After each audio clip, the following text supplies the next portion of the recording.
Welcome to my channel. Mi nuera dio una sonrisa irónica mientras comíamos la cena. Tal vez si mi marido tuviera una madre más presente, él no fuera tan problemático. Mi hijo bajó la cabeza. Tomé mi bolso y dije, tal vez si tú. Ella se asustó. Mi hijo dijo, olvida eso, mamá. Pero yo ya venía guardando eso por mucho tiempo. Déjame contarte cómo llegamos a ese momento, porque nada de esto empezó esa noche. Empezó hace años, con pequeños comentarios que yo dejaba pasar, con miradas que yo fingía no ver, con silencios que yo llenaba con sonrisas falsas porque creí que así se mantenía la paz en una familia. Me equivoqué. La paz no se construye tragándose la dignidad. Pero eso lo entendí demasiado tarde, o tal vez justo a tiempo, dependiendo de cómo se mire. Esa noche yo había llegado a la casa de Daniel y Cecilia a las 7 en punto, como me habían pedido. Llevaba 3 días sin verlos, lo cual era extraño porque normalmente mi hijo me llamaba al menos 2 veces por semana, aunque fuera para preguntar cosas sin importancia, como si había visto tal programa en la televisión o si sabía alguna receta que se le había olvidado. Pero esos 3 días habían sido de silencio total, y cuando finalmente me llamó el jueves por la tarde, su voz sonaba rara, tensa, como si alguien estuviera parado junto a él escuchando cada palabra que decía.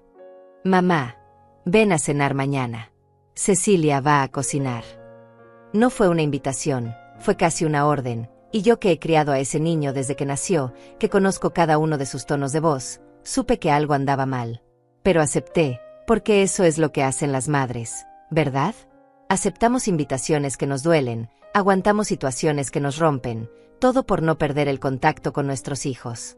Llegué con un pay de manzana que había hecho esa misma tarde. No porque me lo hubieran pedido, sino porque así me enseñaron, que una nunca llega con las manos vacías a una casa. Toqué el timbre y esperé. Escuché pasos adentro, voces apagadas, y luego Daniel abrió la puerta con una sonrisa que no le llegaba a los ojos. Hola mamá, me dijo, y me dio un beso en la mejilla tan rápido que apenas lo sentí. Me hizo pasar y ahí estaba Cecilia en la sala, sentada en ese sofá gris que yo les ayudé a pagar hace 2 años cuando se mudaron a esta casa. Ella no se levantó a saludarme. Solo alzó la mano en un gesto que pretendía ser amistoso pero que a mí me pareció despectivo, como si yo fuera una visita cualquiera y no la madre del hombre con quien se casó. Antonia, qué bueno que viniste, me dijo, y usó mi nombre de pila, cosa que siempre hace y que siempre me ha molestado pero que nunca he corregido porque no quiero parecer una suegra amargada de esas que salen en las comedias de la televisión. Me senté en el sillón individual, el que está más lejos de todos, y puse el pay sobre la mesa de centro. Cecilia lo miró como si hubiera puesto un trapo sucio. Ay, Antonia, no tenías que traer nada. Además ya tengo postre. No me dio las gracias. Solo ató que mi esfuerzo había sido innecesario, que yo había hecho algo que nadie me pidió, que una vez más me había cedido en mi afán de ser útil. Daniel desapareció en la cocina y yo me quedé sola con Cecilia. Ella estaba viendo su teléfono, pasando el dedo por la pantalla con esa concentración que tienen las personas cuando en realidad están evitando hablar contigo. Yo miré alrededor de la sala, buscando algo que comentar, alguna forma de romper ese silencio espeso que se había instalado entre nosotras. Había fotos nuevas en la pared, fotos de ellos dos en la playa, en algún restaurante elegante, en lo que parecía ser un viaje a las montañas. En ninguna de esas fotos estaba yo. En ninguna de esas fotos estaba nadie de mi familia. Solo ellos dos, sonriendo, abrazados, construyendo una vida de la que yo aparentemente no formaba parte más que para las cenas obligatorias y los favores económicos. ¿Cómo has estado?, le pregunté, tratando de ser amable, tratando de tender un puente sobre este abismo que se hacía más grande cada vez que nos veíamos. Cecilia levantó la vista de su teléfono y me miró como si mi pregunta fuera una intromisión. Bien, respondió, seca, cortante, y volvió a su pantalla. Así que me quedé callada, con las manos sobre mi regazo, sintiendo como cada segundo se estiraba como si fuera de goma, esperando a que Daniel volviera para que por lo menos hubiera alguien más en esa sala que no me hiciera sentir como una extraña en la vida de mi propio hijo. Cuando finalmente nos sentamos a la mesa, ya sabía que la noche iba a ser difícil. Daniel había puesto los platos con movimientos mecánicos, sin hablar mucho, y Cecilia se había sentado a la cabecera como si fuera la dueña absoluta de ese espacio, de esa casa, de esa familia. Yo me senté donde me indicaron, en la silla que estaba más cerca de la cocina, la que obligaba a levantarme si alguien necesitaba algo, la que me convertía automáticamente en la ayudante y no en la invitada. Habían puesto un lugar más en la mesa, y cuando pregunté quién vendría, Cecilia dijo con esa voz cantarina que usaba cuando quería parecer inocente: Héctor, mi primo. Espero que no te moleste, Antonia. Es que él está pasando por un momento difícil y pensé que una cena familiar le vendría bien. Héctor llegó 15 minutos después, un hombre de unos 45 años, con el cabello perfectamente peinado hacia atrás y una sonrisa que mostraba dientes demasiado blancos. Me saludó con cortesía exagerada, de esa que usan las personas cuando alguien les ha contado cosas sobre ti y no saben bien cómo tratarte. Señora Antonia, un placer conocerla finalmente. Cecilia me ha hablado mucho de usted. El tono era amable, pero había algo debajo, algo que no podía identificar del todo, pero que me puso alerta. Me pregunté qué exactamente le había contado Cecilia sobre mí, qué versión de quién soy yo había compartido con su familia. La cena empezó en silencio. Cecilia había hecho pollo en salsa verde con arroz, y tengo que admitir que se veía bien, que olía bien, pero cada bocado me costaba trabajo porque sentía la tensión en el ambiente como si fuera una persona más sentada en esa mesa. Héctor hizo algunos comentarios sobre el clima, sobre lo caras que estaban las cosas últimamente, sobre un restaurante nuevo que había abierto en el centro. Daniel asentía y respondía con monosílabos, y yo trataba de participar cuando podía, de mostrar interés, de no parecer la señora mayor que ya no tiene nada interesante que decir. Cecilia comía despacio, mirándonos a todos por turnos, y yo podía sentir que estaba esperando algo, que toda esa cena era una especie de preparación para algo más grande. Entonces fue cuando dejó el tenedor sobre el plato con ese sonido que hace el metal cuando golpea la cerámica con fuerza. Todos nos quedamos quietos. Ella se limpió la boca con la servilleta, tomó un sorbo de agua, y me miró directamente a los ojos con una sonrisa que no era sonrisa sino una mueca torcida, irónica, cargada de algo oscuro que finalmente estaba saliendo a la superficie después de años de estar contenido. Antonia, me dijo, he estado pensando mucho últimamente sobre Daniel, sobre nuestro matrimonio, sobre por qué las cosas son como son entre nosotros. Mi corazón empezó a latir más rápido, pero mantuve mi rostro neutral. Daniel dejó de comer y se quedó inmóvil, mirando su plato como si ahí estuvieran escritas las respuestas a preguntas que nadie había hecho. Héctor carraspeó incómodo, pero no dijo nada. Cecilia continuó, y su voz tenía esa calidad dura de alguien que ha ensayado estas palabras muchas veces en su cabeza. He estado yendo a terapia, ¿sabes? Porque sentía que algo no estaba bien, que Daniel tenía bloqueos emocionales, problemas para conectar realmente conmigo, para estar presente en nuestra relación. Y mi terapeuta me ha ayudado a entender de dónde vienen esos problemas. Yo asentí despacio, sin saber qué decir, sintiendo que el piso bajo mis pies se estaba convirtiendo en arena movediza. Cecilia inclinó la cabeza hacia un lado, como hacen las personas cuando están a punto de decir algo que consideran profundo, algo que han aprendido de algún libro o de algún podcast y que ahora quieren usar como arma. Mi terapeuta dice que los hombres que tienen problemas de compromiso emocional, que no saben expresar afecto, que tienen miedo a la intimidad real, generalmente vienen de hogares donde no hubo suficiente presencia materna. Donde la madre estaba físicamente ahí, tal vez, pero emocionalmente ausente. Las palabras cayeron sobre la mesa como piedras. Sentí como mi estómago se contraía, como mi garganta se cerraba, pero no dije nada todavía.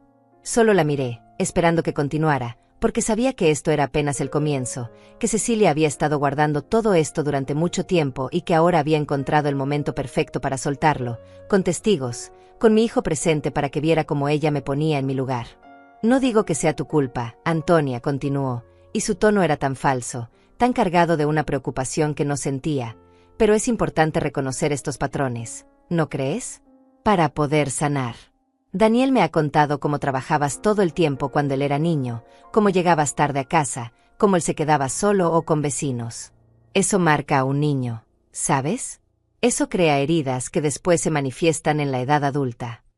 Héctor se movió incómodo en su silla y miró hacia otro lado, como si de repente las cortinas de la ventana fueran lo más interesante del mundo. Daniel seguía con la cabeza agachada, los hombros tensos, y yo esperaba que dijera algo, que me defendiera, que le recordara a su esposa que yo trabajaba todo el tiempo porque su padre nos había abandonado cuando él tenía 5 años, que trabajaba 12 horas diarias limpiando casas ajenas para que él pudiera comer 3 veces al día, para que tuviera zapatos nuevos cada vez que los necesitaba, para que pudiera ir a la escuela con los útiles completos y no como otros niños del barrio que tenían que compartir lápices y cuadernos. Pero Daniel no dijo nada. Solo hundió más la cabeza, como si quisiera desaparecer debajo de la mesa, como si mi humillación fuera algo que prefería no presenciar pero que tampoco iba a detener. Yo apreté la servilleta que tenía sobre mi regazo, sintiendo como la tela se arrugaba entre mis dedos. Mi voz salió más baja de lo que hubiera querido cuando finalmente hablé. Yo trabajaba para que Daniel tuviera todo lo que necesitaba. No teníamos a nadie más. Su padre se fue y nos dejó sin nada, sin dinero, sin casa. Yo hice lo que tenía que hacer. Cecilia asintió con esa expresión de falsa comprensión que tienen las personas que nunca han pasado verdaderas necesidades, que nunca han tenido que elegir entre pagar la luz o comprar comida. Lo entiendo, Antonia. Nadie está diciendo que no hiciste sacrificios. Pero el problema es que un niño no entiende de sacrificios. Un niño solo siente la ausencia. Un niño solo sabe que su mamá no estaba ahí cuando él llegaba de la escuela, que no estaba ahí para ayudarlo con la tarea, que no estaba ahí para escuchar cómo le fue en su día. Yo estaba ahí, dije, y mi voz empezaba a temblar aunque traté de controlarla. Tal vez no a la hora que él quería, pero llegaba a casa todas las noches. Le preparaba la cena, revisaba que hubiera hecho su tarea, me aseguraba de que tuviera todo listo para el día siguiente. Yo estaba ahí. Físicamente, sí, respondió Cecilia, y en su tono había algo cortante, algo filoso como un cuchillo. Pero emocionalmente, Antonia, ¿de verdad estabas presente? Porque Daniel me cuenta que nunca hablaban de sentimientos, que tú siempre estabas cansada, siempre preocupada por el dinero, siempre tensa. Que en esa casa no había espacio para las emociones, solo para sobrevivir.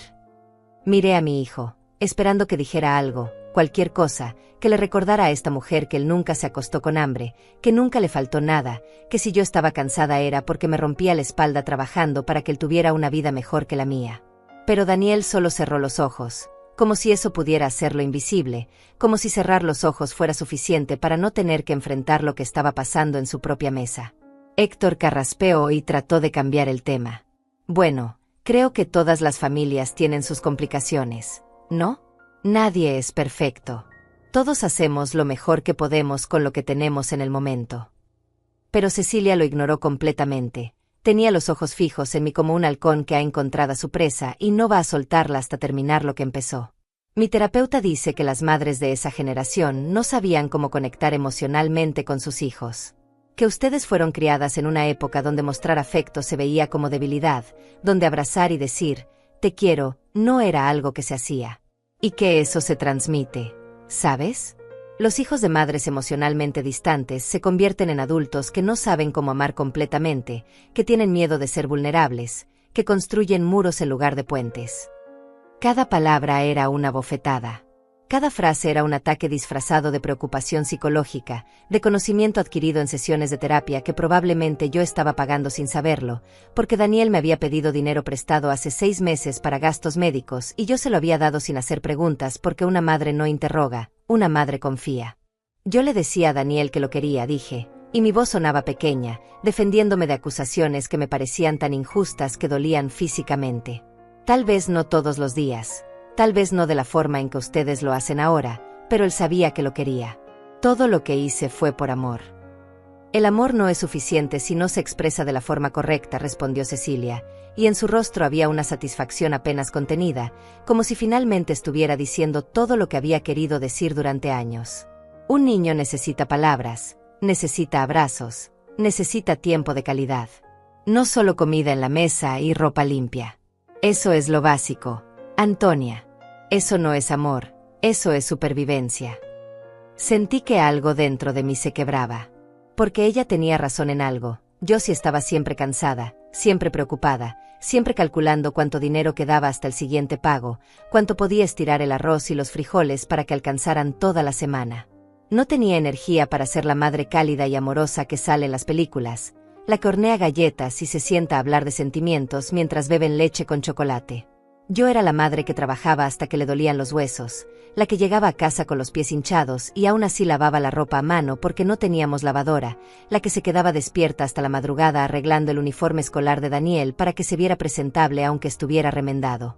Pero ahora, sentada en esa mesa, escuchando a mi nuera convertir todos esos sacrificios en fallas psicológicas, en traumas que supuestamente le había causado a mi hijo, me preguntaba si acaso todo lo que hice había servido de algo. Si mi esfuerzo, mi dolor, mis años de soledad y trabajo habían sido en vano porque no los acompañé con las palabras correctas, con los abrazos suficientes, con la presencia emocional que esta mujer que nunca ha trabajado un día en condiciones difíciles ahora me exigía retroactivamente.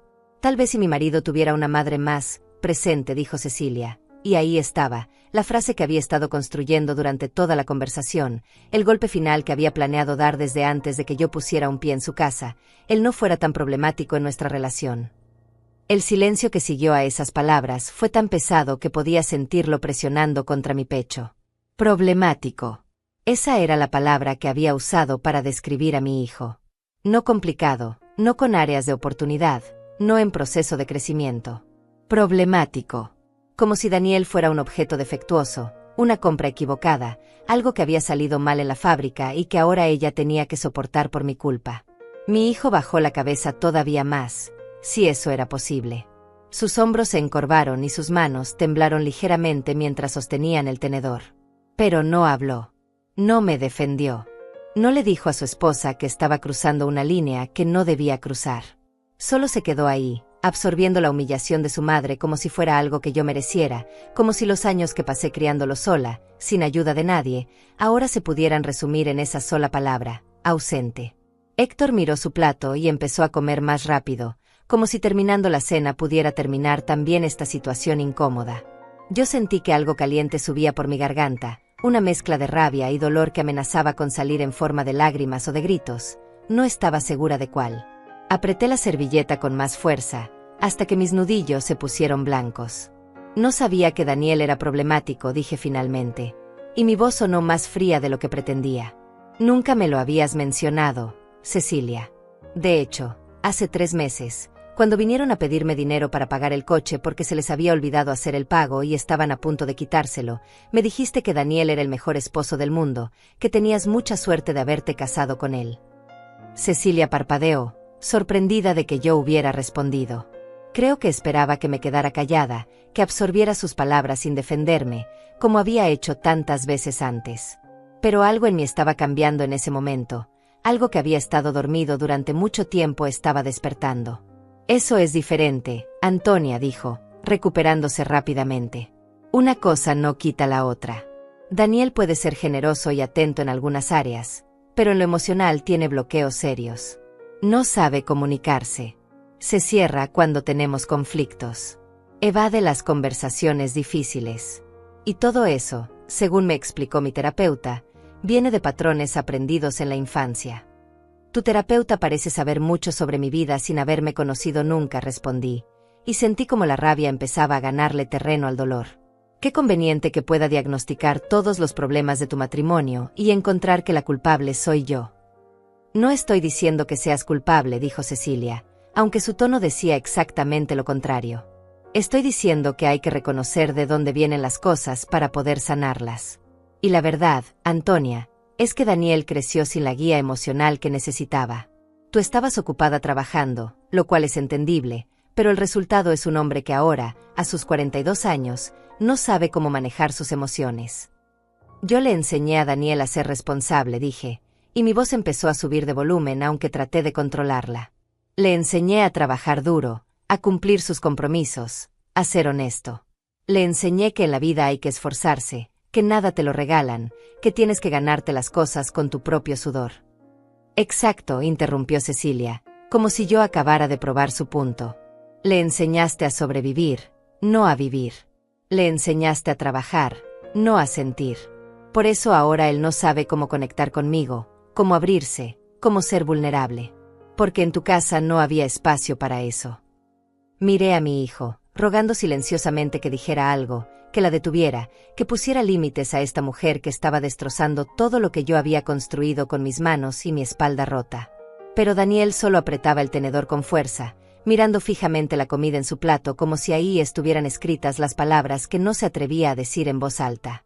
¿Sabes cuántas veces Daniel se quedó solo de niño?, preguntó Cecilia, y ahora su voz tenía un tono de acusación directa, sin el disfraz de la preocupación terapéutica. ¿Cuántas tardes llegó a una casa vacía? ¿Cuántas veces tuvo que calentar su propia cena porque tú todavía estabas trabajando? Eso marca a una persona, Antonia. Eso crea abandono. Yo no abandoné a mi hijo, dije, y ahora mi voz sí temblaba, no de debilidad sino de una rabia que estaba creciendo como fuego. Yo estaba trabajando para que tuviéramos un techo sobre nuestras cabezas. Para que él pudiera comer, vestirse, ir a la escuela. Su padre fue quien nos abandonó, quien se fue con otra mujer y nunca volvió a preguntar si su hijo estaba vivo o muerto. Yo me quedé. Yo luché. Yo sacrifiqué todo. Nadie está negando tus sacrificios, dijo Héctor, tratando de mediar, pero Cecilia lo silenció con una mirada. Los sacrificios no son suficientes si el niño igual termina sintiéndose solo, continuó ella, implacable. Mi terapeuta dice que el abandono emocional es a veces peor que el abandono físico, porque es invisible, porque nadie lo reconoce como trauma. Daniel sentía que no importaba, que era solo otra tarea en tu lista de cosas por hacer. Alimentarlo, vestirlo, mandarlo a la escuela. Check, check, check. Pero nunca preguntarle cómo se sentía, qué soñaba, qué le daba miedo.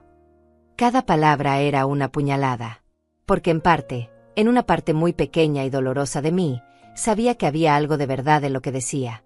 No porque yo no quisiera a mi hijo, sino porque el cansancio era tan grande, tan absoluto, que cuando llegaba a casa a las 9 de la noche después de limpiar 3 casas diferentes, lo único que podía hacer era asegurarme de que Daniel hubiera comido, de que estuviera bañado, de que tuviera lista su ropa para el día siguiente.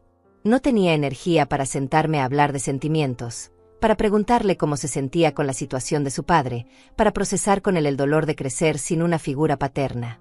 Pero eso no significaba que no lo amara. Eso no significaba que fuera una mala madre. Eso solo significaba que estaba sobreviviendo de la única forma que sabía, con las herramientas que tenía, en las circunstancias que me tocaron. Yo hacía lo mejor que podía, dije, y mi voz salió quebrada, pequeña, derrotada. Con lo que tenía, con lo que sabía. No tuve el lujo de ir a terapia para aprender a ser la madre perfecta. Tuve que trabajar y punto. Y por eso estamos como estamos, dijo Cecilia, y en su rostro había una mezcla de satisfacción y lástima que me hizo sentir más pequeña de lo que me había sentido en años. Por eso Daniel no puede comprometerse completamente conmigo. Por eso evita las conversaciones profundas. Por eso cada vez que intento acercarme emocionalmente, él construye un muro. Porque aprendió de ti que las emociones son un lujo que no nos podemos permitir, que lo importante es solo sobrevivir. Eso no es justo, murmuré, pero mi voz casi no tenía fuerza ya. Sabes que tampoco es justo, respondió Cecilia, y ahora se inclinó hacia adelante, mirándome directamente a los ojos. Que yo tenga que cargar con las consecuencias de tu forma de criar a Daniel. Que yo tenga que ir a terapia cada semana para lidiar con un esposo que no sabe cómo amar completamente. Que yo tenga que descifrar qué es lo que siente porque él nunca aprendió a expresarlo. Eso tampoco es justo, Antonia. Héctor dejó escapar un suspiro incómodo y empujó su plato hacia un lado, claramente deseando estar en cualquier otro lugar que no fuera esa mesa. Daniel seguía inmóvil, como una estatua, y yo me pregunté en qué momento había criado a un hombre tan incapaz de defender a su propia madre, tan débil que prefería dejarme sangrar en su mesa antes que contradecir a su esposa. Tal vez, dijo Cecilia, recostándose en su silla con esa sonrisa irónica que me había dedicado al principio de todo esto, tal vez si mi marido hubiera tenido una madre más presente, más disponible emocionalmente, más consciente de las necesidades afectivas de un niño, él no sería tan problemático ahora en nuestra relación. Y ahí estaba otra vez esa palabra. Problemático. Mi hijo, reducido a un adjetivo negativo. Mi hijo, el niño que yo cargué en mis brazos durante noches enteras cuando tenía fiebre, el niño por el que yo dejé de comer para que él pudiera tener comida suficiente, el niño por el que yo renuncié a cualquier posibilidad de rehacer mi vida porque toda mi energía estaba puesta en sacarla adelante, ahora era simplemente problemático. Mi hijo bajó la cabeza todavía más, y algo dentro de mí se rompió al ver esa imagen. Ver a Daniel, a mis 68 años, después de todo lo que había luchado por él, después de cada madrugada que me levanté con el cuerpo adolorido para ir a trabajar, después de cada peso que estiré hasta lo imposible para que él tuviera lo necesario, verlo ahí sentado, callado, permitiendo que su esposa me destrozara con palabras disfrazadas de preocupación psicológica, fue como si todos esos años se convirtieran en polvo. Tomé mi bolso. El gesto fue instintivo, algo que mi cuerpo decidió hacer antes de que mi mente lo procesara. Mi mano se movió hacia la silla de al lado donde había dejado mi bolso negro, ese que compré hace 5 años en una venta de garaje y que todavía estaba en buen estado porque yo cuido mis cosas, porque aprendí desde niña que nada se desperdicia, que todo se usa hasta el último momento posible. Lo coloqué sobre mi regazo y sentí el peso de lo que había dentro. No solo las cosas normales que lleva una mujer de mi edad, la cartera, las llaves, el pañuelo, las pastillas para la presión.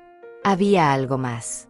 Algo que había guardado ahí hacía 3 días, después de una conversación que tuve con mi vecina Otilia. Otilia Rodríguez tiene 72 años y ha visto más de la vida que la mayoría de las personas. Ella fue quien me encontró llorando en mi jardín hace una semana, después de que Daniel me llamara para pedirme otros $300 prestados para no sé qué urgencia que nunca me explicó bien. Otilia se sentó a mi lado sin decir nada por un largo rato, y luego me puso la mano en el hombro y me dijo: «Antonia, una cosa es ser generosa y otra cosa es dejar que te usen como si fueras un banco. ¿Cuánto te ha pedido Daniel este año?». Yo no quería hacer las cuentas, pero ella insistió, y cuando finalmente sumamos todo, la cifra era vergonzosa. Más de $4,000 en menos de 8 meses. Dinero que yo le había dado sin hacer preguntas, sin pedir recibos, sin siquiera esperar que me lo devolviera, porque así somos las madres, ¿no? Damos sin esperar nada a cambio. Pero Otilia me dijo algo ese día que no pude sacar de mi cabeza. «Antonia, el día que tú faltes, el día que ya no estés aquí para darles dinero, ¿crees que Daniel va a recordarte por tu amor o por tu utilidad?». Esas palabras me calaron hondo, me dolieron en un lugar que ni siquiera sabía que existía. Y fue entonces cuando tomé una decisión. Fui al banco al día siguiente. Hablé con el abogado que me había ayudado con el testamento hace 2 años. Puse en orden papeles que había dejado sueltos durante demasiado tiempo. Y guardé ciertos documentos en mi bolso, documentos que ahora pesaban como piedras contra mi pierna. Cecilia me miró tomar el bolso y su expresión cambió ligeramente. Había algo de sorpresa en sus ojos, como si no esperara que yo reaccionara, como si hubiera asumido que me quedaría sentada ahí, absorbiendo cada golpe, tragándome cada acusación en silencio como siempre había hecho antes. Pero yo ya no era la misma mujer que había tocado su timbre 2 horas atrás. Algo había cambiado en esas 2 horas. O tal vez había cambiado hace una semana en mi jardín con Otilia. O tal vez había estado cambiando durante años, lentamente, y esta noche era simplemente el momento en que todo ese cambio silencioso finalmente salía a la superficie. «Tal vez si tú», empecé a decir, y mi voz salió diferente, más firme, más controlada. Cecilia se enderezó en su silla, alerta. Héctor dejó de fingir que comía y me miró directamente. Y Daniel, mi hijo Daniel, finalmente levantó la cabeza y me miró con esos ojos que conocía tan bien, esos ojos que había visto abrirse por primera vez hace 42 años en un hospital público donde me atendieron enfermeras cansadas y un doctor que apenas me miró porque yo era solo otra mujer pobre teniendo un bebé sin seguro médico. Cecilia se asustó. Lo vi en su rostro. El cambio en mi tono, la forma en que sostuve mi bolso, algo en mi expresión le hizo entender que había tocado algo que no debía haber tocado, que había ido demasiado lejos, que había empujado a alguien que llevaba mucho tiempo aguantando y que ahora, finalmente, estaba a punto de empujar de vuelta. «Olvida eso, mamá», dijo Daniel, y su voz salió rápida, nerviosa, como si supiera que algo estaba a punto de explotar y quisiera evitarlo antes de que fuera demasiado tarde. «Por favor. No vale la pena. Ya déjalo así». Pero yo ya venía guardando eso por mucho tiempo. Años. En realidad. Cada comentario pasivo-agresivo que Cecilia había hecho sobre mi ropa, sobre mi forma de hablar, sobre mi casa que no era lo suficientemente moderna para sus estándares. Cada vez que había organizado reuniones familiares y me había avisado con un día de anticipación, como si mi tiempo no valiera nada. Cada vez que había aceptado mi dinero con una mano y con la otra me había tratado como si fuera menos que ella, como si el hecho de que yo trabajara limpiando casas me hiciera inferior a su título universitario que, por cierto, no la había llevado a conseguir ningún trabajo porque prefería quedarse en casa mientras Daniel pagaba todas las cuentas. Y no solo eso. También venía guardando la forma en que Daniel había cambiado desde que se casó con ella. Cómo había empezado a visitarme menos, a llamarme menos, a tratarme como si fuera una tarea pendiente en lugar de su madre. Cómo había dejado de preguntarme cómo estaba y solo me llamaba cuando necesitaba algo. Cómo había permitido que Cecilia me hablara con ese tono condescendiente una y otra vez sin defenderme nunca, sin poner límites, sin recordarle que yo era su madre y merecía respeto. Abrí mi bolso despacio, sin romper el contacto visual con Cecilia. Dentro estaba mi cartera, pero también estaba un sobremanila que había metido ahí esta mañana antes de salir de casa. Un sobre que contenía papeles que cambiaban todo, que revelaban verdades que ellos creían que yo no conocía, que demostraban que la madre ausente y poco presente había estado más atenta de lo que ninguno de los dos imaginaba. ¿Sabes qué es lo interesante, Cecilia?, dije, y mi voz sonó tranquila ahora, peligrosamente tranquila. Que hablas mucho de terapia, de sanación, de reconocer patrones. Pero nunca hablas de responsabilidad personal. Nunca hablas de que Daniel es un hombre adulto que toma sus propias decisiones. Siempre es culpa de alguien más. Siempre es culpa de su infancia. Siempre es culpa mía. Cecilia abrió la boca para responder, pero yo levanté la mano, deteniéndola. Y para mi sorpresa, ella se quedó callada. Tal vez fue el tono de mi voz. Tal vez fue la forma en que la miré. O tal vez fue simplemente que después de años de verme agachar la cabeza, de verme aceptar sus críticas sin defenderme, ahora había algo diferente en mí que la hizo entender que este momento no era como los otros. Yo trabajaba 14 horas al día cuando Daniel era niño, continué. Limpiaba casas desde las 6 de la mañana hasta las 8 de la noche. ¿Sabes por qué? Porque su padre, el hombre que me prometió amor eterno, nos dejó sin un solo peso. Se fue con una mujer 20 años menor y nunca, ni una sola vez en todos estos años, mandó dinero para su hijo. Ni un peso. Nunca preguntó si Daniel tenía zapatos, si tenía comida, si estaba enfermo. Nada. Héctor bajó la mirada, incómodo. Daniel cerró los ojos como si escuchar esto le doliera, aunque era su propia historia, su propia vida. Yo no tuve el lujo de ser la madre perfecta que sale en las revistas, dije, y sentí como mi voz se hacía más fuerte, más firme. No pude llevar a Daniel al parque todos los días porque estaba trabajando para pagar la renta. No pude hornear galletas con él porque cuando llegaba a casa apenas tenía energía para calentar frijoles. No pude sentarme a preguntarle sobre sus sentimientos porque estaba demasiado ocupada asegurándome de que tuviera un techo sobre su cabeza. Antonia, ya entendimos. Empezó Cecilia, pero yo no había terminado. Y sí, tal vez cometí errores, continué. Tal vez no fui la madre más cariñosa, la más expresiva, la más emocionalmente disponible. Pero estuve ahí. Cada maldito día estuve ahí. Enferma, cansada, con el cuerpo roto, pero ahí. Y Daniel nunca se fue a la cama con hambre. Nunca se quedó sin escuela por falta de dinero. Nunca tuvo que usar ropa rota o zapatos agujereados. Porque yo me aseguré de que tuviera lo básico, aunque eso significara que yo no tuviera nada. Toqué el sobre dentro de mi bolso. Los papeles crujieron levemente bajo mis dedos. Todavía no era el momento de sacarlos. Todavía había más que decir. Así que sí, Cecilia, dije, mirándola fijamente. Tal vez si Daniel hubiera tenido una madre diferente, las cosas serían distintas. Tal vez si hubiera tenido una madre rica, o una madre con educación universitaria, o una madre que no tuviera que romperse la espalda para sobrevivir. Pero esa no era yo. Yo era una mujer sola, sin dinero, sin ayuda, haciendo lo mejor que podía con lo que tenía. Cecilia apretó los labios, formando una línea delgada. Vi cómo sus manos se tensaban sobre la mesa, cómo sus dedos se cerraban ligeramente como si quisiera agarrar algo, pero no supiera exactamente qué.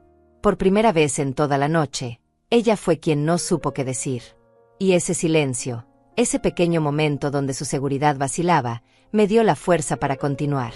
Pero ¿sabes qué es lo verdaderamente interesante de todo esto?, dije, y mi mano seguía dentro del bolso, tocando el sobre que contenía información que ellos creían que yo desconocía. Es que hablas de Daniel como si fuera tan problemático, tan dañado, tan incapaz de tener una relación sana. Pero llevas 5 años casada con él. 5 años. Si realmente fuera tan terrible, si realmente tuviera todos esos traumas irreparables que según tú le causé, ¿por qué sigues aquí? Daniel me miró con los ojos muy abiertos, sorprendido por la pregunta. Cecilia parpadeó varias veces, como si estuviera recalibrando, buscando una respuesta que no la hiciera quedar mal. Porque lo amo, respondió finalmente, pero su voz no sonó tan convincente como probablemente hubiera querido. Porque creo en él. Porque sé que puede cambiar si trabaja en sí mismo. Qué noble de tu parte, dije, y dejé que un toque de ironía tiñera mis palabras. Quedarte con un hombre tan problemático. Debe ser muy difícil para ti, imagino. Vivir con alguien que no sabe expresar emociones, que tiene miedo al compromiso, que construye muros emocionales. Héctor se movió en su silla, claramente queriendo escapar de esta situación, pero sin atreverse a levantarse. Cecilia me miraba con una mezcla de confusión y algo que parecía ser el inicio del miedo, como si de pronto se diera cuenta de que esta conversación estaba tomando un rumbo que ella no había planeado. Yo no dije que fuera fácil, respondió Cecilia, recuperando algo de su tono defensivo. Por eso voy a terapia. Por eso estamos trabajando en nuestra relación. Porque reconocemos que hay problemas que necesitan atención. Problemas que según tú vienen todos de mí, dije. De mi forma de criarlo. De mi ausencia emocional. De mi incapacidad para darle lo que necesitaba. No son solo de ti, dijo Cecilia, aunque su expresión decía lo contrario. Pero sí tienes que asumir tu parte de responsabilidad en cómo resultó Daniel. Asentí despacio, como si estuviera considerando sus palabras, como si estuviera realmente reflexionando sobre mi culpa en todo esto. Y mientras asentía, saqué el sobre de mi bolso. Lo puse sobre la mesa, entre mi plato y el de Daniel. Era un sobre manila común, cerrado, con mi nombre escrito en la parte de enfrente con la letra perfecta de la secretaria del abogado Ramón López, el hombre que me había ayudado a poner todos mis asuntos en orden. Todos miraron el sobre. El silencio en la mesa se volvió denso, pesado, lleno de preguntas no formuladas. ¿Qué es eso?, preguntó Daniel, y su voz sonó pequeña, casi infantil. No respondí de inmediato. Dejé que el sobre permaneciera ahí, sin explicación, generando tensión. Tomé un sorbo de agua, despacio, sintiendo como el líquido fresco bajaba por mi garganta seca. Luego dejé el vaso sobre la mesa con cuidado, sin hacer ruido. Esto, dije finalmente, tocando el sobre con un dedo, es algo que debía haber hecho hace mucho tiempo. Pero mejor tarde que nunca. No. Cecilia se inclinó ligeramente hacia adelante, tratando de ver si podía leer algo a través del papel manila, pero el sobre estaba bien cerrado. Antonia, ¿qué es eso?, repitió, y ahora su voz tenía un tono de urgencia que no había tenido antes. Es información, dije simplemente. Información sobre cosas que ustedes creen que yo no sé. Sobre conversaciones que pensaron que nunca escucharía. Sobre situaciones que asumieron que yo era demasiado vieja, demasiado tonta, o demasiado ausente para entender. Vi cómo el color se iba del rostro de Cecilia. Vi cómo Daniel tragaba saliva con dificultad. Y supe en ese momento que ellos sabían exactamente de qué estaba hablando. Tal vez no sabían los detalles específicos, tal vez no sabían qué tanto yo había descubierto, pero sabían que había algo, algún secreto, alguna verdad oculta que ahora estaba a punto de salir a la luz. Mamá, dijo Daniel, y su voz temblaba. No sé de qué hablas. ¿No?, pregunté, y lo miré directamente a los ojos. Esos ojos que conocía tan bien, que había visto mentir antes cuando era niño y rompía algo y trataba de culpar al gato que teníamos. Seguro que no sabes. Él desvió la mirada. Ese simple gesto me lo confirmó todo. Sabía. Por supuesto que sabía. Hace 3 semanas, yo había ido al supermercado que está cerca de donde viven Daniel y Cecilia. No era mi supermercado habitual, pero ese día necesitaba comprar un regalo para el cumpleaños de Otilia y sabía que ahí vendían unas velas aromáticas que a ella le gustaban. Mientras esperaba en la fila para pagar, escuché una voz familiar. Era Cecilia. Estaba 2 filas más allá, hablando por teléfono, y su voz sonaba alterada, molesta. Me quedé quieta, escondida detrás de un exhibidor de revistas, sin querer espiar pero tampoco queriendo que me viera en ese estado, hablando así. No puedo seguir así, decía Cecilia al teléfono. Tenemos deudas por todos lados. Daniel no gana suficiente y su madre es nuestra única opción en este momento. Por eso tengo que mantenerla cerca, aunque me cueste. Por eso tengo que aguantar sus visitas y sus consejos no solicitados. Porque necesitamos su dinero. Esas palabras se clavaron en mi pecho como cuchillos. Pero seguí escuchando. Ya sé que es patético, continuaba Cecilia. Ya sé que deberíamos poder mantenernos solos. Pero entre el préstamo del coche que no pudimos pagar, las tarjetas de crédito que Daniel llenó sin decirme, y ahora el problema con la renta atrasada, no tenemos opción. Ella tiene que seguir ayudándonos. Y para eso, tengo que hacer que se sienta necesaria, importante, útil. Aunque me dé asco tener que pedirle dinero a esa mujer que ni siquiera sabe vestirse decentemente. Me fui del supermercado sin comprar nada. Llegué a mi casa temblando, no de frío sino de rabia y dolor. Y fue ahí cuando llamé a Otilia, cuando lloré en mi jardín, cuando finalmente admití en voz alta lo que había estado negando durante años, que mi hijo y su esposa me veían como un banco, no como familia. Al día siguiente fui a ver al abogado Ramón López. Le conté todo. Él escuchó en silencio, tomando notas, y luego me hizo preguntas que nunca había considerado. ¿Cuánto dinero exactamente le había dado a Daniel en los últimos años? ¿Tenía recibos, comprobantes, algo por escrito? ¿Sabía en qué situación financiera real estaban ellos? ¿Sabía que la casa donde vivían no era suya sino rentada, y que llevaban 3 meses de atraso en el pago? No, no lo sabía. No sabía nada porque nunca hacía preguntas. Porque confiaba. Porque era su madre y las madres confían. Ramón me ayudó a investigar. Y lo que descubrimos me rompió el corazón, pero también me abrió los ojos. Daniel tenía 3 tarjetas de crédito al máximo, con deudas que sumaban más de $12,000. Había pedido un préstamo personal que no podía pagar. Había atrasado pagos del coche, de la renta, de servicios básicos. Y cada vez que se metía en un problema financiero, venía a mí. Y yo, como la tonta que era, le daba el dinero sin hacer preguntas. Todo eso estaba documentado en el sobre que ahora descansaba sobre la mesa. Copias de estados de cuenta que Ramón había conseguido legalmente porque yo era garante en algunos de esos préstamos sin siquiera saberlo. Daniel había puesto mi nombre en documentos que yo nunca había firmado, había usado mi información, había comprometido mi crédito. Y Cecilia lo sabía. Por supuesto que lo sabía. Ábrelo, dije, empujando el sobre ligeramente hacia Daniel. Vamos. Ábrelo y dile a tu esposa qué hay adentro.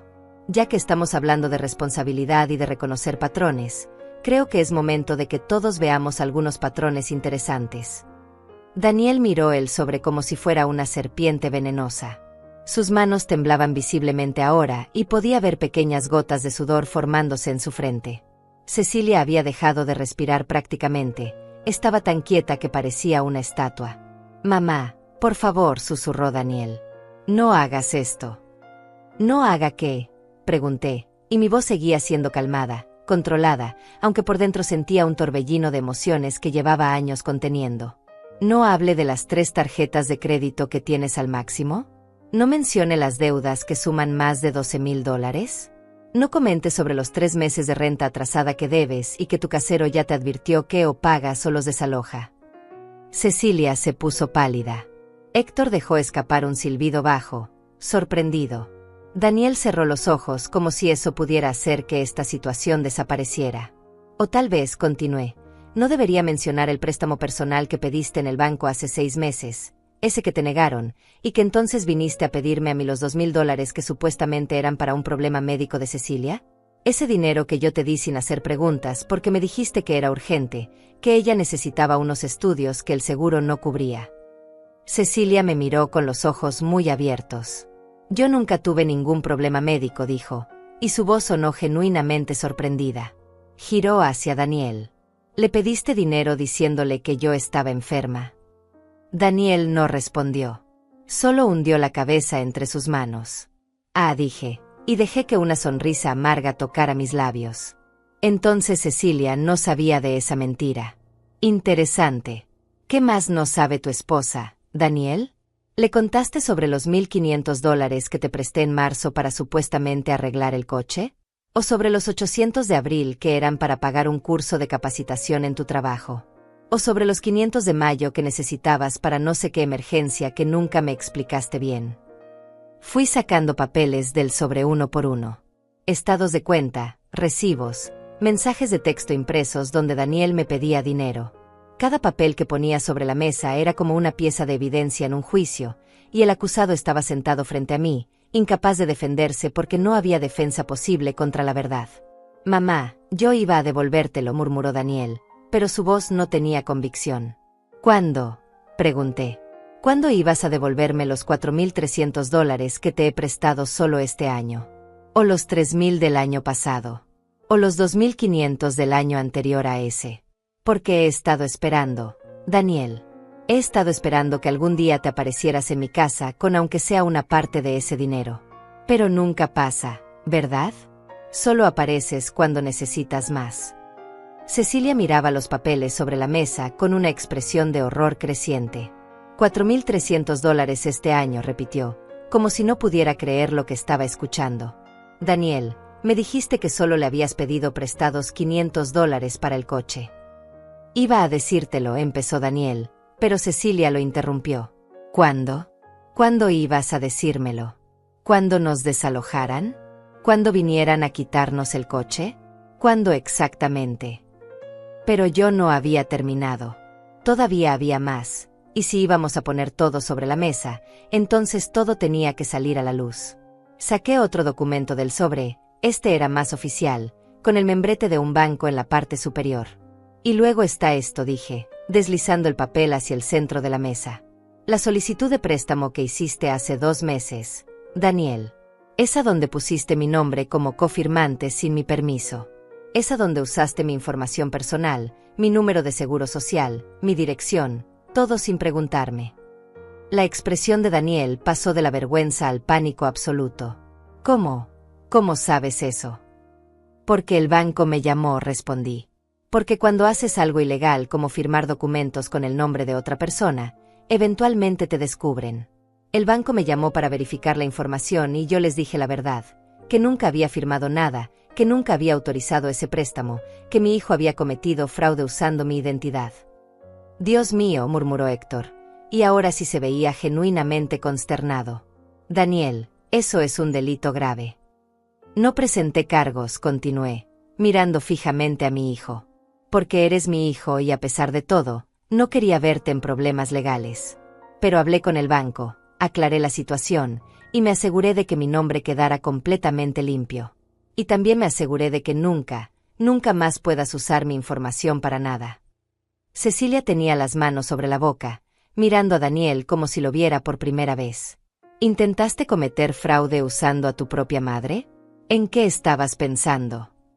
Estaba desesperado, dijo Daniel, y ahora su voz sonaba rota, patética. No sabía qué más hacer.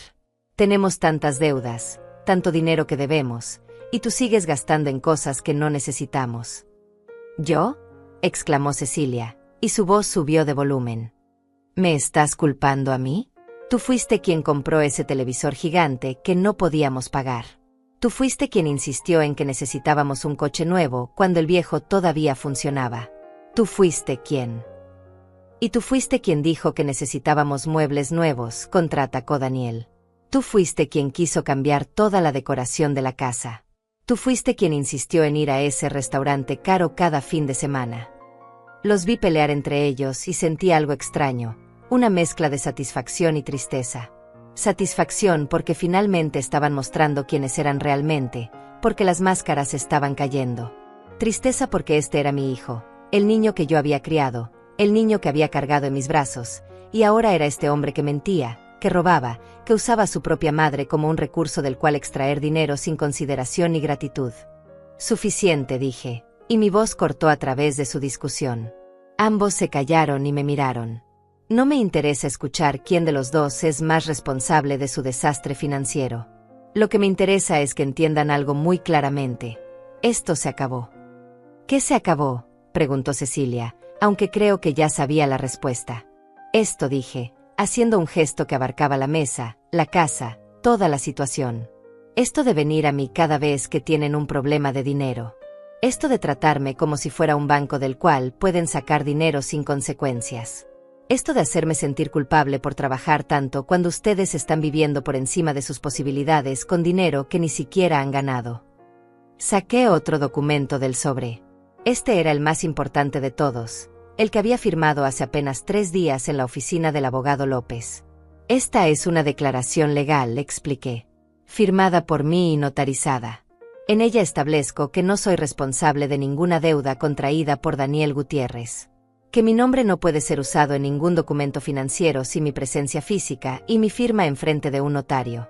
Que cualquier intento de usar mi información será reportado inmediatamente a las autoridades correspondientes. Daniel me miraba como si le hubiera dado una bofetada. Mamá, no puedes hacer eso. Ya lo hice, respondí.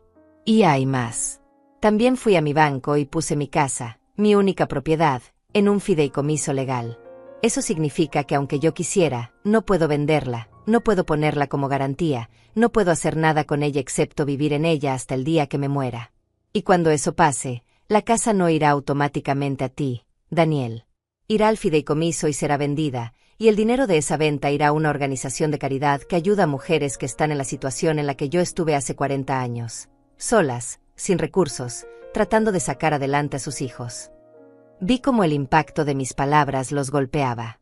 Vi cómo Cecilia calculaba mentalmente cuánto valía mi casa, cuánto dinero estaban perdiendo, cuánto había dependido su plan futuro de eventualmente heredar esa propiedad.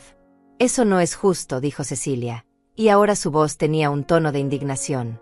Esa casa debería ser para Daniel. Él es tu hijo. Y precisamente por eso estoy haciendo esto, respondí. Porque es mi hijo y no voy a permitir que se convierta en un hombre que solo espera herencias, que vive esperando a que su madre muera para poder cobrar. Voy a obligarlo a que aprenda a mantenerse solo, a que madure, a que entienda que el dinero se gana con trabajo, no con manipulación emocional. No es manipulación, protestó Daniel débilmente. Yo te quiero, mamá. Tal vez, dije, y mi voz se suavizó solo un poco. Tal vez me quieres a tu manera, pero también me usas. Y durante mucho tiempo yo lo permití porque creí que eso era amor, que dar sin límites era lo que hacían las buenas madres. Pero Cecilia tiene razón en algo. Cecilia me miró sorprendida de que yo estuviera reconociendo que tenía razón en algo después de todo lo que había dicho. Esperó, tensa, para escuchar qué era. Cecilia tiene razón en que los patrones de la infancia nos marcan, continué. Y yo aprendí un patrón muy específico cuando era niña. Aprendí que el amor se demuestra sacrificándose, dándolo todo, hasta que no queda nada de ti. Mi madre hizo eso por mí. Se mató trabajando para que yo tuviera comida, ropa, educación. Y yo aprendí que eso era amor. Entonces hice lo mismo con Daniel. Me sacrifiqué hasta quedar vacía. Y él aprendió otro patrón. Aprendió que siempre habría alguien que lo rescataría, que no importaba que tan mal manejara su vida, mamá siempre estaría ahí para arreglarlo con dinero. Daniel tenía lágrimas en los ojos ahora. Yo no sabía que te sentías así, murmuró. No sabías porque nunca preguntaste, respondí. Porque para ti yo solo era la solución a tus problemas, no una persona con sentimientos propios, con necesidades propias, con una vida que también merecía ser vivida con dignidad. Saqué el último papel del sobre. Era una hoja simple, escrita a mano por mí la noche anterior, con mi mejor letra, tratando de que cada palabra quedara clara. Esto es para ti, Daniel. Para que lo leas cuando quieras, cuando estés listo. Es una carta donde te explico todo lo que no pude decirte durante estos años. Todo lo que me tragué porque creí que el silencio era más fácil que la confrontación. Todo lo que guardé porque pensé que así mantenía la paz. Puse la carta junto a los otros documentos. Daniel la miró pero no la tocó, como si tuviera miedo de lo que pudiera encontrar escrito ahí. En esa carta te cuento cosas que nunca te dije, expliqué. Te cuento sobre las noches que lloré de cansancio, pero igual me levanté al día siguiente para ir a trabajar. Te cuento sobre las veces que comí solo frijoles para que tú pudieras tener carne. Te cuento sobre los dolores de espalda que tengo ahora, dolores que me van a acompañar el resto de mi vida, porque pasé décadas agachada limpiando pisos para que tú pudieras tener una vida mejor que la mía. Mi voz se quebró un poco al decir esto último, pero me recompuse rápidamente. No iba a llorar. No aquí, no ahora, no frente a ellos. Pero también te cuento, continué, sobre mis errores. Porque Cecilia no está completamente equivocada. Yo sí estaba ausente en muchas formas. Sí estaba tan enfocada en la supervivencia que olvidé preguntarte cómo te sentías. Sí fallé en enseñarte a manejar el dinero, en mostrarte que las cosas tienen valor porque cuestan esfuerzo. Te di todo tan fácilmente que nunca aprendiste a valorar nada. Cecilia había dejado de mirarme con esa expresión de superioridad que había tenido toda la noche. Ahora me miraba con algo que parecía ser respeto mezclado con incomodidad, como si de repente se diera cuenta de que la mujer que había estado juzgando durante años era mucho más compleja de lo que había asumido. Pero hay algo más en esa carta, dije, mirando directamente a Daniel. Algo que necesito que sepas. Y es que a pesar de todo, a pesar de los errores que cometí y de los errores que tú has cometido, Te amo. Eres mi hijo. Eso nunca va a cambiar. Pero amar a alguien no significa permitir que te destruya. Amar a alguien no significa convertirte en su salvavidas eterno mientras ellos se niegan a aprender a nadar solos. Mamá. Empezó Daniel, pero yo levanté la mano para detenerlo. Todavía no he terminado, dije. Porque ahora viene la parte donde les explico exactamente cómo van a ser las cosas de ahora en adelante. Me acomodé en mi silla, sintiendo el peso de mis 68 años, pero también sintiendo algo que no había sentido en mucho tiempo, claridad absoluta sobre lo que necesitaba hacer. Primero, dije, levantando un dedo. No habrá más préstamos de dinero. Ni $500, ni 50, ni 5. Se acabó. Si tienen una emergencia real, médica, documentada, podemos hablar. Pero necesitaré ver facturas, recibos, pruebas reales de que el dinero es para lo que dicen que es. Y aún así, tendré derecho a decir que no. Cecilia abrió la boca como para protestar, pero la cerró al ver mi expresión. Segundo, continué, levantando otro dedo. No vendré más a cenas como esta. No voy a sentarme en una mesa donde me falta el respeto.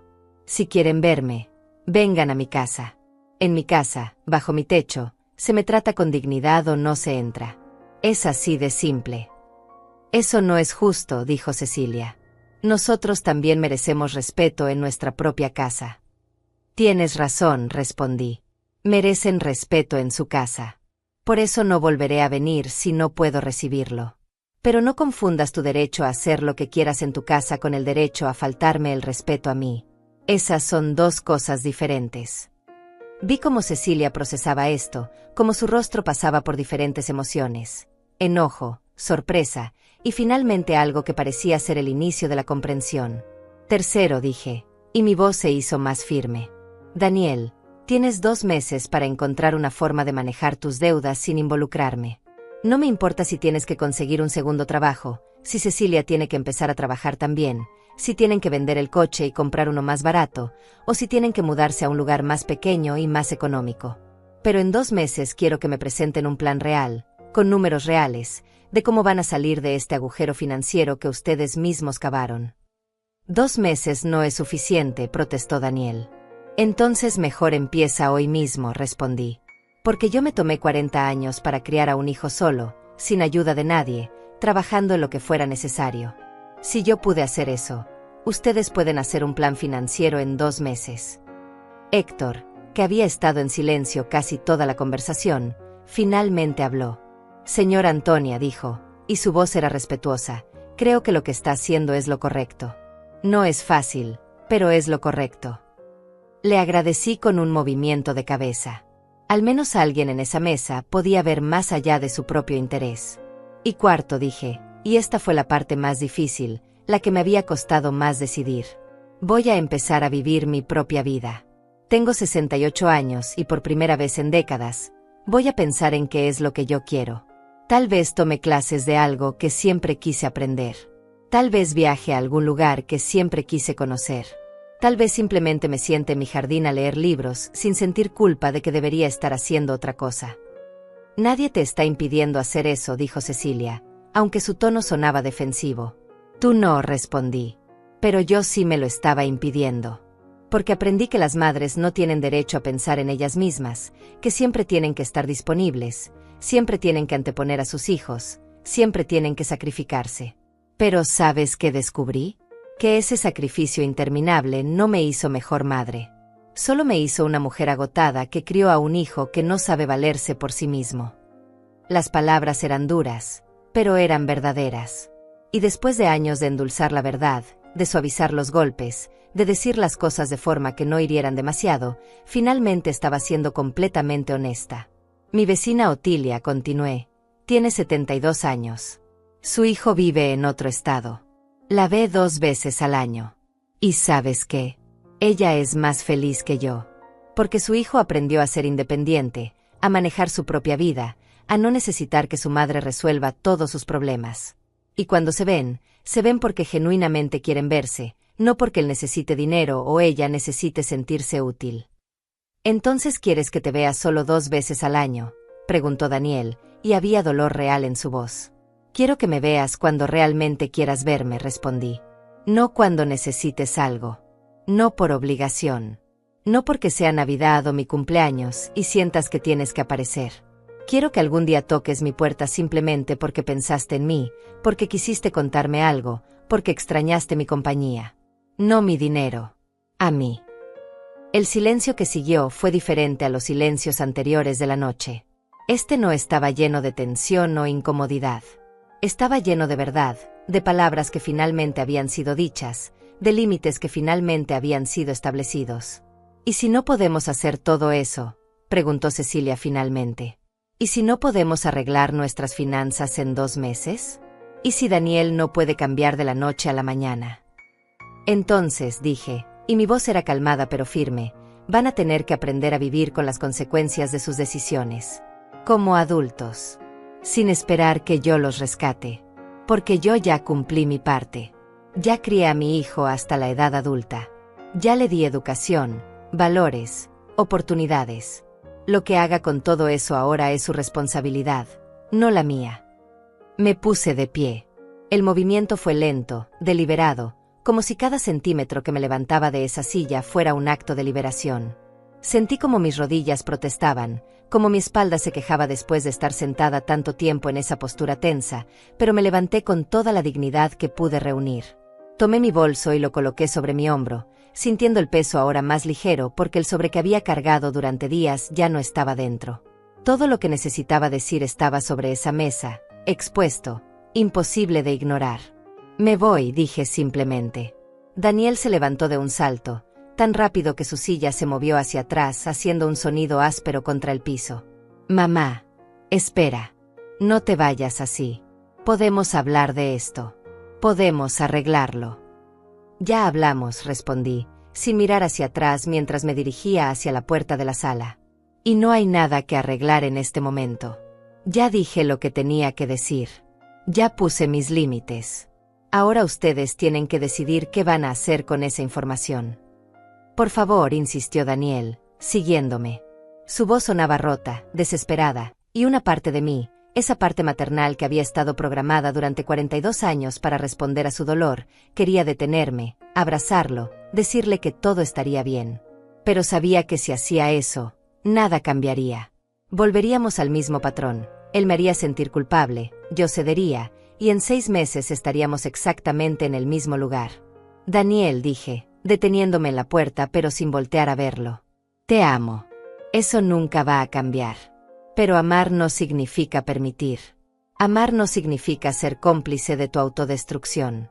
Y definitivamente no significa dejar que me falten el respeto en mi propia cara. Yo no sabía que Cecilia iba a decir todo eso, dijo él, y ahora había lágrimas en su voz.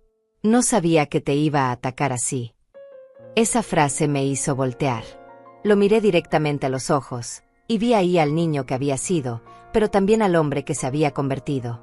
Pero no la detuviste, dije, y mi voz era suave pero cada palabra pesaba como plomo. No dijiste una sola palabra en mi defensa. Te quedaste sentado, con la cabeza agachada, dejando que tu esposa me destrozara. Y eso, Daniel, eso me dolió más que cualquier cosa que ella dijera. Yo no sabía qué decir, murmuró él. Podías haber dicho, no hables así de mi madre. Podías haber dicho, mi madre hizo lo mejor que pudo en circunstancias difíciles.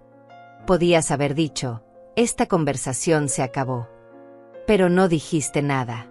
Y tu silencio, hijo, tu silencio fue una elección. Vi cómo mis palabras lo golpeaban, cómo su rostro se descomponía. Cecilia había aparecido detrás de él, con los brazos cruzados, mirándome con una expresión que ya no era de superioridad sino de algo más complicado, algo que parecía ser una mezcla de vergüenza y defensa. Antonia, dijo Cecilia, y para mi sorpresa, su voz no tenía el tono condescendiente de antes. Yo, tal vez me pasé. Tal vez dije cosas que no debí decir de esa forma. No es un tal vez, respondí. Te pasaste. Dijiste cosas crueles disfrazadas de preocupación psicológica. Usaste palabras de terapia para justificar un ataque personal. Y lo hiciste porque creíste que podías, porque he permitido durante demasiado tiempo que me traten como si fuera menos que ustedes.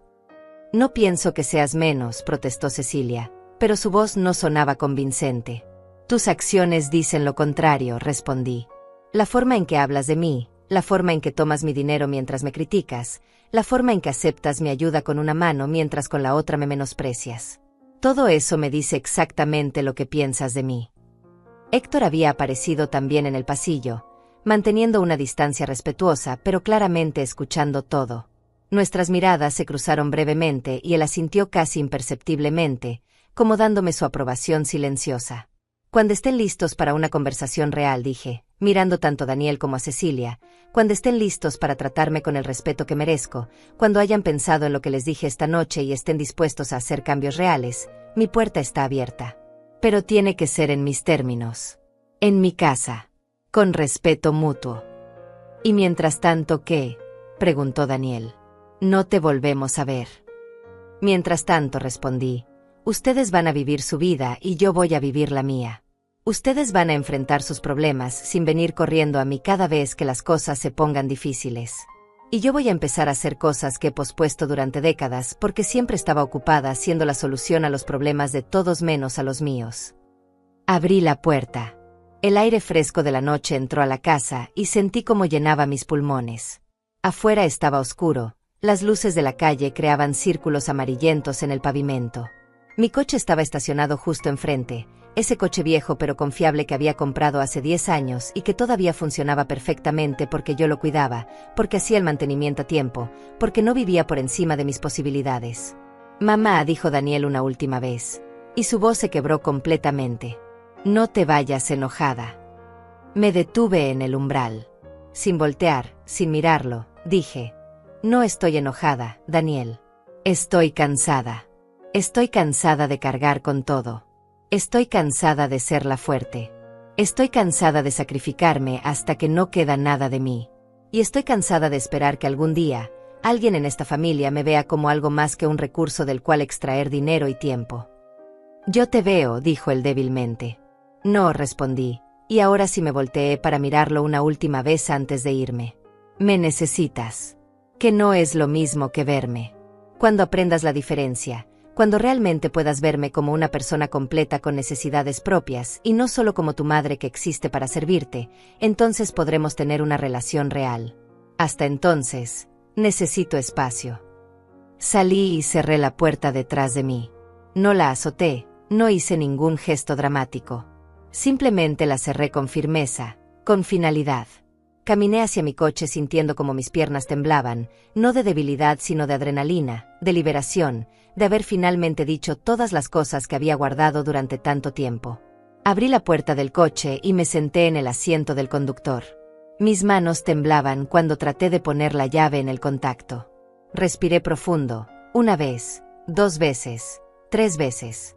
Miré hacia la casa y vi la silueta de Daniel en la ventana, mirándome. Parte de mí quería salir del coche, volver, abrazarlo, decirle que todo estaba bien. Pero no estaba bien. Y fingir que lo estaba solo prolongaría el dolor. Encendí el motor. El sonido familiar del motor me calmó un poco. Puse las luces, revisé los espejos, me puse el cinturón de seguridad. Todos esos pequeños actos rutinarios me ayudaron a centrarme, a recordar que esto era real, que realmente le estaba haciendo, que después de todos estos años finalmente estaba eligiéndome a mí misma. Mientras manejaba de regreso a mi casa, las lágrimas finalmente empezaron a caer. Lloré en silencio, dejando que corrieran por mis mejillas sin limpiarlas, sin tratar de detenerlas. Lloré por los años perdidos, por las oportunidades que dejé pasar, por la mujer que pude haber sido si no hubiera estado tan ocupada siendo la madre perfecta que se sacrifica por todo. Pero también lloré de alivio, porque finalmente había puesto límites, porque finalmente había dicho la verdad, porque finalmente había dejado de cargar con todo. Llegué a mi casa 20 minutos después. La calle estaba tranquila, como siempre lo estaba a esta hora. Las luces de los postes iluminaban las aceras con ese resplandor suave que me había acompañado durante tantos años. Estacioné el coche frente a mi casa, esa casa pequeña de 2 habitaciones que había comprado hace 25 años con un préstamo que me costó 10 años pagar. Esa casa que ahora estaba legalmente protegida, que nadie podría quitarme, que nadie podría usar como garantía para sus propias deudas. Apagué el motor y me quedé sentada ahí por un momento, en la oscuridad del coche, dejando que el silencio me envolviera. Todavía temblaba un poco, todavía sentía ese nudo en el estómago que viene después de una confrontación grande. Pero también sentía algo más, algo que no había sentido en mucho tiempo: paz. No la paz falsa que viene de evitar conflictos, sino la paz real que viene de finalmente haber dicho tu verdad. Vi movimiento en la ventana de la casa de al lado. Era Otilia, que había estado esperando mi regreso. Ella sabía lo que había planeado hacer esta noche, sabía lo difícil que iba a ser. Salí del coche y ella salió de su casa al mismo tiempo, con una bata sobre su ropa y pantuflas en los pies. «¿Cómo te fue?», preguntó cuando llegó a mi lado, su voz llena de preocupación genuina. «Lo hice», dije simplemente. Dije todo lo que tenía que decir. Otilia me abrazó sin decir nada más. No necesitaba detalles ahora, esos podían esperar. Solo me abrazó mientras yo finalmente dejaba salir todo el llanto que había contenido durante el camino a casa. Lloré en el hombro de mi amiga, lloré por todo lo que había perdido, pero también por todo lo que finalmente había ganado. Mi dignidad, mi voz, mi derecho a existir como algo más que la madre sacrificada. «Ven», dijo Otilia después de un rato, tomándome del brazo. «Vamos adentro. Te voy a hacer un té». Entramos a mi casa y encendí las luces. Todo estaba exactamente como lo había dejado, limpio, ordenado, tranquilo. Mi pequeña sala con el sofá que había comprado en una venta de garaje hace años. Mi mesa de comedor donde comía sola la mayoría de las noches. Las fotos en la pared de Daniel cuando era niño, cuando todavía me miraba como si yo fuera su héroe, antes de que creciera y empezara a verme como un recurso. Otilia fue a la cocina y puso agua a hervir. Yo me senté en el sofá, sintiendo como mi cuerpo finalmente se relajaba después de horas de tensión. Me quité los zapatos, esos zapatos incómodos que me había puesto pensando que una debía verse presentable para ir a cenar con la familia, y estiré los dedos de los pies sintiendo el alivio inmediato. «Cuéntame», dijo Otilia cuando volvió con 2 tazas de té de manzanilla humeante. Se sentó a mi lado y me pasó una taza. Le conté todo. Desde el momento en que llegué a la casa de Daniel hasta el momento en que cerré su puerta y me fui. Le conté sobre los comentarios de Cecilia, sobre el silencio cómplice de Daniel, sobre cómo saqué todos los documentos del sobre y puse la verdad sobre la mesa. Le conté sobre las caras que pusieron cuando se dieron cuenta de que yo sabía todo, de que la madre ausente había estado más presente de lo que pensaban. Otilia escuchó sin interrumpir, solo asintiendo de vez en cuando, dejándome desahogar todo. Cuando terminé, ella tomó un sorbo de su té y dijo: «Estoy orgullosa de ti, Antonia. Sé que no fue fácil. Fue lo más difícil que he hecho en mi vida», admití. «Más difícil que criarlo sola. Más difícil que trabajar 3 empleos al mismo tiempo. Porque una cosa es sacrificarte por alguien y otra cosa es decirle a ese alguien que ya no vas a seguir sacrificándote». «Pero era necesario», dijo Otilia. «Porque si no lo hubieras hecho, ¿qué? ¿Ibas a seguir así hasta morirte? ¿Ibas a dejar que te exprimieran hasta que no quedara nada de ti?» Tenía razón. Lo sabía. Pero aún así dolía. Dolía haber tenido que llegar a este punto, dolía que mi relación con mi hijo estuviera en este estado, dolía pensar que tal vez pasarían semanas o meses antes de que volviera a verlo.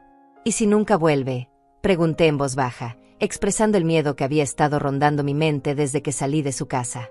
«¿Y si esto lo aleja para siempre?». Otilia puso su taza sobre la mesa y me tomó de la mano. «Antonia, escúchame bien. Si Daniel se aleja porque finalmente pusiste límites saludables, entonces la relación que tenían no era real. Era una relación basada en tu disposición a ser usada. Y eso no es amor, es codependencia. Si él es incapaz de amarte sin tu dinero, sin tu sacrificio constante, sin tu disposición a absorber cualquier trato que él y su esposa te den, entonces mejor saber eso ahora que seguir viviendo en esa mentira». Sus palabras eran duras pero verdaderas. Y una parte de mí, una parte que estaba creciendo más fuerte cada día, sabía que tenía razón. «Además», continuó Otilia, «tú le diste opciones. No le cerraste la puerta en la cara. Le dijiste claramente qué necesitas para tener una relación con él. Ahora la decisión es de él. Puede elegir trabajar en sí mismo, enfrentar sus problemas, tratarte con respeto. O puede elegir seguir como está. Pero esa es su elección, no tu responsabilidad». Nos quedamos sentadas en silencio por un rato, bebiendo nuestro té, cada una perdida en sus propios pensamientos. La casa estaba tan tranquila que podía escuchar el reloj de la cocina marcando los segundos, ese reloj viejo que había pertenecido a mi madre y que era una de las pocas cosas que tenía de ella. ¿Sabes qué es lo más extraño?, dije después de un rato. Que me siento culpable. Después de todo lo que pasó, después de todo lo que dijeron, todavía me siento culpable por haberme defendido. No es ridículo. No es ridículo, respondió Otilia. Es lo que nos enseñaron. Nos enseñaron que las buenas madres se sacrifican en silencio. Que poner límites es ser egoísta. Que decir no es fallarle a nuestros hijos. Pero todo eso es mentira, Antonia. Es una mentira que nos mantiene atrapadas, agotadas, vacías. Tenía razón. Durante toda mi vida había operado bajo esas reglas no escritas. Una buena madre siempre da, nunca pide. Una buena madre siempre perdona, nunca reclama. Una buena madre siempre está disponible, nunca dice que está cansada. Pero esas reglas me habían convertido en una mujer que existía solo en función de otros, que no tenía vida propia, que había olvidado quién era más allá de su papel de madre. Mañana, dije, sintiendo como una nueva determinación crecía dentro de mí, voy a ir al centro comunitario y voy a preguntar sobre esas clases de pintura que tienen. Siempre quise aprender a pintar, pero nunca tuve tiempo. Otilia sonrió. ¿Ves? Ya estás empezando a vivir para ti.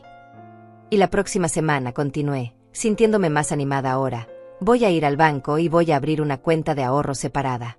Una que sea solo para mí, para cosas que yo quiera hacer. Tal vez para ese viaje a Oaxaca que siempre quise hacer pero nunca hice porque siempre había algo más importante en que gastar el dinero. Ahora tú eres lo importante, dijo Otilia firmemente. Tú y tu vida y tu felicidad. Y cualquiera que no pueda entender eso no merece un lugar en tu vida. Nos quedamos conversando hasta tarde, planeando pequeñas cosas que yo podría hacer, pequeños pasos hacia una vida que fuera mía y no solo un apéndice de la vida de mi hijo. Cuando Otilia finalmente se fue a su casa cerca de la medianoche, yo me quedé sentada en mi sofá un rato más, simplemente existiendo en el silencio de mi propia casa. Miré alrededor de mi sala y vi todo de manera diferente ahora. Esta no era solo una casa donde yo esperaba las llamadas de Daniel. Esta era mi casa, mi espacio, mi refugio. Las paredes que yo había pintado, los muebles que yo había elegido, el jardín que yo había plantado. Todo era mío, construido con mi esfuerzo, pagado con mi trabajo, mantenido con mi cuidado. Me levanté y fui a mi habitación. Me cambié de ropa, poniéndome mi pijama más cómoda, esa que estaba vieja y desgastada pero que me hacía sentir como en casa. Me lavé la cara, me cepillé el cabello, hice todas esas pequeñas rutinas nocturnas que me conectaban con lo cotidiano, con lo simple, con lo real. Antes de meterme a la cama, fui a mi cómoda y saqué un cuaderno nuevo que había comprado hace una semana. Era un cuaderno simple, con tapas color café y páginas en blanco. Lo había comprado pensando que tal vez empezaría a escribir, a documentar mis pensamientos, a procesar todo lo que estaba sintiendo.